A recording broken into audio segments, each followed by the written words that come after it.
St. Columba Orthodox Church in Fernley, Nevada is a Western Rite parish of the Russian Orthodox Church outside Russia. Ministering to his people and the community there in the high desert, Father William Bauer also shares with us some lessons learned. The Feast of the Circumcision. We don't talk about that much these days. Maybe it's because we've become so sexualized in our culture that it's anathema. Circumcision of boys was and is performed on boy children of Jews in the 8th day after birth. The procedure was enjoined upon Abraham and his descendants as a token of the covenant concluded with him by God himself and for all generations, which includes us. As faithful Jews, Joseph and Mary arranged for the circumcision of Jesus, born 8 days previously. The circumcision was usually done at home by a person with skills in the procedure. The day of circumcision was also the day that the name of the Jewish child was formalized, and they named him Jesus, which was the name given to him by the angel some time before. Circumcision was an indispensable act of Jewish consecration and purification.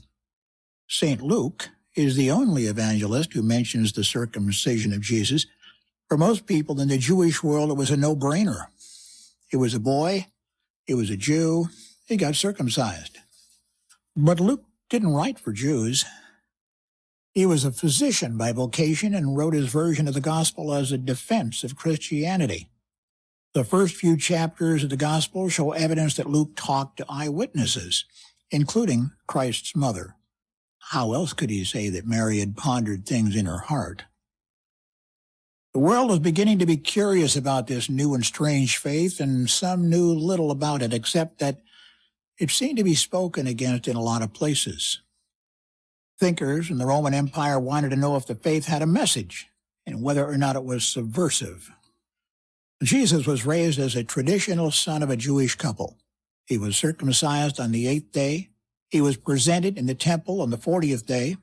He accompanied his parents to Jerusalem each year in accordance with Jewish life, and he attended synagogue on a weekly Sabbath day. He learned to read Hebrew, and he learned Joseph's trade of carpentry. In our day, we hear the fathers of the Enlightenment attacked circumcision, along with their other attacks on God and his church. The Enlightenment led France to come close to destroying itself with its war against God. The Enlightenment told us all that God's not the center of the universe. Humans are the real center. We're told today that nothing invented by any Jewish desert deity is true. We ourselves define the truth. Psychiatrist Sigmund Freud claimed that circumcision was the chief reason for unconscious anti-Semitism. We're told that circumcision is a leftover act of human sacrifice that traumatizes the child. But one modern intellectual says that circumcision is a tricky topic because there are strong feelings on both sides of the argument, many which are both completely at odds yet equally valid. This opinionist fails to mention God. One culturally Jewish humanist, culturally Jewish means he's not a practicing Jew, finds himself feeling conflicted about circumcision. It's a part of identity, he says. He doesn't mention God either. The great demigod of science tells us that there are benefits and also risks of circumcision. Parents can make decisions, they say. The demigod hopes that the decisions are guided by the principles of enlightenment. Enlightenment, again, that code word that means humans are more important than God. Medical training should be required to allow anybody to perform the procedure, they say. The demigod agrees. A German court in 2012 ruled that parents may not have their son circumcised for religious reasons. May not. The court pontificated that the circumcision of boys is serious and irreversible interference in the integrity of the human body, essentially criminalizing Jewish law and a traditional medical procedure offered by hospitals throughout the history of hospitals. None of the sources that I've looked at to prepare this podcast have pointed out that the incidence of cervical cancer among Jewish women is almost zero. That's right, almost zero. It would point to a positive effect on male circumcision.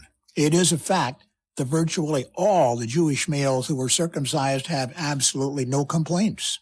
The procedure was enjoined upon Abraham and his descendants as a token of the covenant. I, as a committed follower of Christ, cannot believe that God would command something that would be harmful to us. And remember, it's for all generations. Circumcision. Just a thought. Father William Bauer is the rector of St. Columba Orthodox Church in Fernley, Nevada. The music you hear is Teller of the Tales by Kevin MacLeod, Incompetech.com, licensed under Creative Commons by Attribution 3.0 license. This has been a Western Rite Radio production. Please find us at WRORadio.com.